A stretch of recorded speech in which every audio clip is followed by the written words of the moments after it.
Fala galera, tudo bem? Começando mais um Craques da Massa hoje, aqui com o Alex. Que honra, prazer ter você aqui com a gente. Prazer é meu. A gente vai falar um pouco mais sobre a carreira dele, sobre o que ele também representa pra gente aqui no Paraná. Um pouco dele, você já conhece bastante também, né? Mas vamos trocar uma ideia, uma resenha rapidinho aqui. Alex, conta pra gente como foi lá o início da sua carreira. Você chegou no Coxa com 8 anos, né? Aí foi profissional. Conta pra gente como que foi até o profissional. Eu cresci no Atuba, né? Na divisa ali, Colombo e Curitiba. Tinha um amigo meu que 2, 3 anos mais velho do que eu, já estava treinando se eu não me engano, no infantil do Curitiba. Aí num belo dia ele conversou comigo, perguntou se eu não queria ir até o Curitiba fazer um teste. Eu ficava o dia inteiro jogando futebol lá no meu bairro. E aí acabei indo. Na época eu fazia... O professor Miro treinava com a piazada ali no campo do Fortaleza, no Capão da Embu. Cheguei lá, era um negócio assustador, porque tinha muito menino lá esperando a vez para jogar. E eu lembro bem, o professor Miro dividia os times por letras, né? E eu lembro que nesse dia tinha o Castor, tava junto, que era 2 anos mais novo do que eu, mas já tava lá. E já estava treinando há algumas semanas antes de mim. E isso a gente está falando de 87, né? Eu tinha 9 para 10 anos. Aí nesse mesmo dia foi um treino que a gente brincou lá uns 15 minutos. O professor Miro me tirou do treino junto com o Castor. Pediu pra gente sentar ali do lado do campo e esperar. E aquilo tava dando uma agonia, porque a gente via a piazada brincando e a gente lá sentado esperando alguma coisa, né? O professor Miro lá dentro do campo, separando, escolhendo os meninos. No final do treino ele chegou para nós e falou que nos levaria para a ABB, né? Naquela época eu não tinha ideia do que seria a ABB. E aí nós fomos para a ABB no mesmo dia. Chegando lá ele me apresentou como um pachequinho, que eu seria o último dos pachecos. E eu olhando aquilo sem entender nada do que estava acontecendo. E depois eu vim a saber que a família dos Pachecos era uma família de jogadores, de ex-jogadores. Tinha uma expectativa grande no Erielto que estava para surgir no Curitiba, surgiu 2 anos depois. E aí eu fui apresentado como o último, até para ele fazer ali um tração paralelo com o Castor, né? Porque o Castor também tinha uns irmãos mais velhos que tinham jogado no Colorado. E então ele apresentou naquela noite na BB o Castorzinho o último e o Pachequinho o último.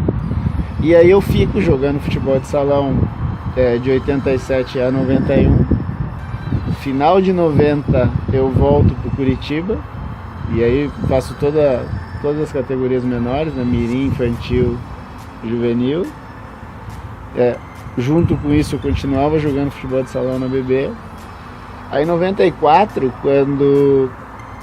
em 94 eu ainda era juvenil, né? Eu tinha idade juvenil, comecei a jogar nos juniores.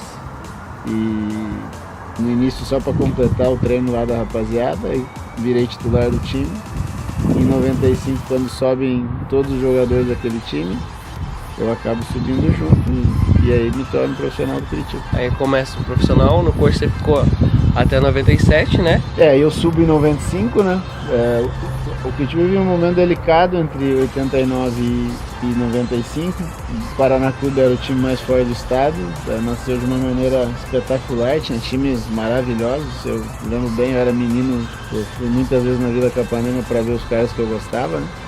Para ver o Sabiá, para ver o Adoilson, que eram jogadores que eu era menino ali e gostava muito de ver. Acontecia o mesmo com o Atlético, mesmo com o Curitiba, que também tinha bons jogadores. Eu não conseguia fazer bons times, mas tinha bons jogadores. E aí eu subo 95, embasado muito no bicampeonato de aspirantes. Na época teve aspirantes 94, 95 e a gente conseguiu vencer com bons meninos, com uma safra boa. E aí essa safra subiu toda, né? Pode lembrar Flávio, Edson, Laurinho, Dirceu, Robson, Reginaldo, vários jogadores subiram, eu estava junto com esse pessoal. Eu era o mais novo deles todos, né? A gente tá falando de uma geração que eram jogadores nascidos ali entre 71 e 75, mais ou menos, 76, e eu era raspa, né? Porque eu sou 77. E aí 95 eu subo, começo a treinar, no mês de abril eu tenho a primeira chance, viro titular do time e não saio mais.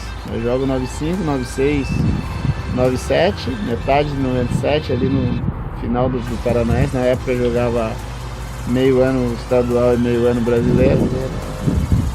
Eu já ia na seleção de juniores, né? Aqui de Curitiba íamos o Jorginho do Atlético, o Perdigão e eu. A gente estava participando com a seleção de juniores. Maio de 97 tem a Copa do Mundo Sub-20. Quando eu saio para a Copa do Mundo, eu já saio negociado com o Palmeiras, né? Então eu jogo no Curitiba 95, 96 os anos completos e a metade de 97. Aí foi pro Palmeiras, Parmalat, aquele elenco tão temido. Como que foi eu lá? Eu chego no Palmeiras, um Palmeiras sendo destruído, né? O Palmeiras fez um time de 96 espetacular, né? Que o ataque era Miller, Luizão, Djalma e Rivaldo. Ainda tinha Rincon, Flávio Conceição, Amaral, Cafu, Júnior. E esse time está sendo desfeito. Vários jogadores estão indo para a Europa, né?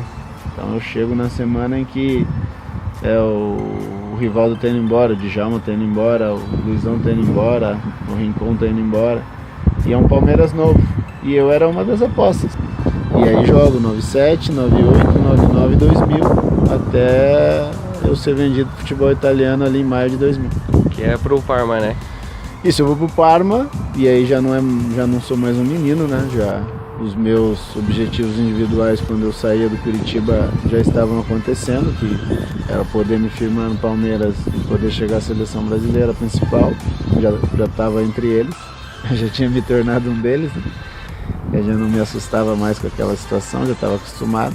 E aí eu acabo indo pro Parma. No Parma, eu pego um Parma com a Parmalat entrando em declínio, tendo problemas com a família Tanzi, que era o dono do próprio Parma e também da Parmalat. Eles tinham acabado de sair do Palmeiras também, já não trabalhavam mais com o Juventude, que eles também tinham feito uma parceria. Então eu pego um Parma confuso. Mas fiz um contrato que para mim era muito bom.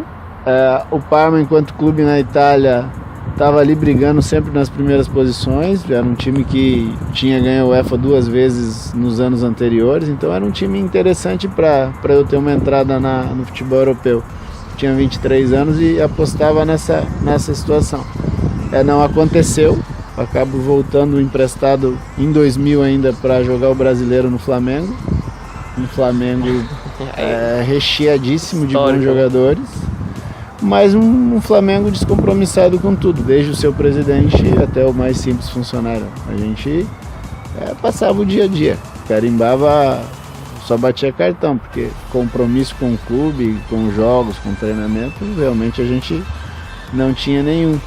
E a minha parte, né, a parte que me cabe, que era tentar fazer algo diferente, algo ao contrário, eu não consegui fazer, né? Eu entrei nesse oba-oba, aceitei essa situação e aí acaba não dando certo. Fico 2 meses, jogo apenas 12 jogos e aí em dezembro de 2000 mesmo eu acerto a minha rescisão e acabo retornando pro Palmeiras.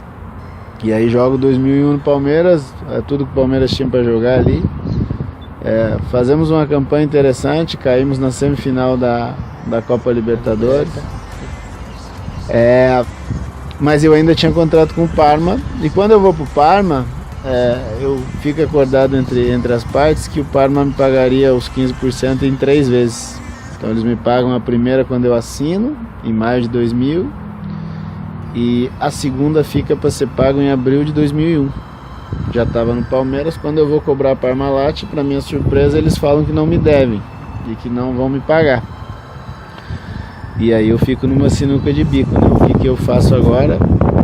Sento com a família e resolvo ir para a Justiça Comum, Justiça do Trabalho Brasileira, porque todo o nosso contrato dizia que o fórum de discussão seria ou Colombo ou Curitiba.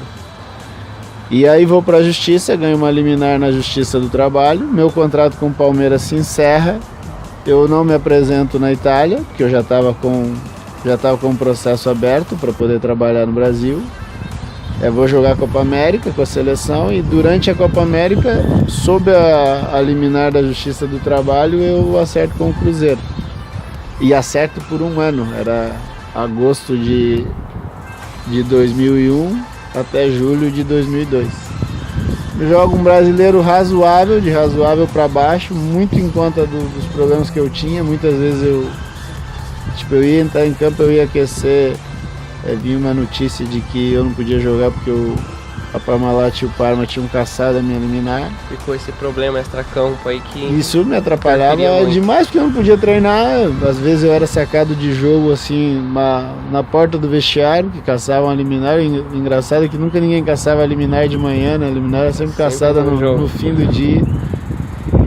E isso durou, joguei poucos jogos naquele ano. Fiz jogos bons, jogos horríveis, dentro das possibilidades que existiam. Aí em novembro de 2001 eu sou suspenso pela FIFA por ter um contrato duplo, um com o Parma e outro com o Cruzeiro, né? Mas assim, eu me sentia tranquilo porque a Justiça do Trabalho me dava a condição de trabalhar na boa no Cruzeiro. Só que para minha surpresa, roda o ano, né? Entra 2002 e era um ano importante, que era o ano da Copa do Mundo. O Cruzeiro me manda embora em janeiro. Aí eu fico sem rumo, já tinha agendado uma reunião na FIFA entre mim e o Parma, para a gente poder definir essa situação, 20 de janeiro de 2002. Quando eu chego lá já era uma diretoria nova, já eram outras pessoas. Eles mandaram como representante o Arrigo Sacchi, que era um treinador conceituadíssimo com o Milan, com seleção e que estava pulando por uma situação nova de diretoria, de comando. Ele assume a dívida, ele assume que o Parma realmente me devia e eu teria que assumir de retornar ao Parma. E faltava uma semana para fechar a janela de inverno da Europa e a gente ainda tinha mais um mês, mais ou menos, para contratar no Brasil.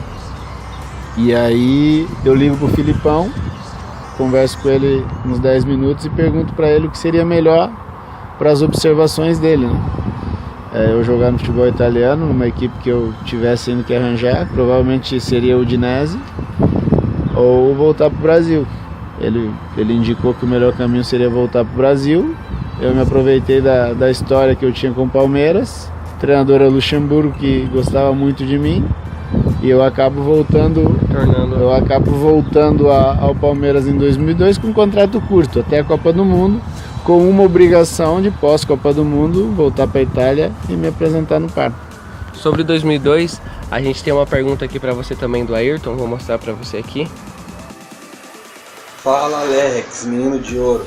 Meu nome é Ayrton e minha pergunta é assim, mano. Você acha que você foi injustiçado na seleção brasileira? Você acha que cabia aquela Copa de 2002 para você? Ou você acredita que foi suave, tá tranquilo? Essa pergunta é clássica, né? Eu ouço essa pergunta desde aquela época.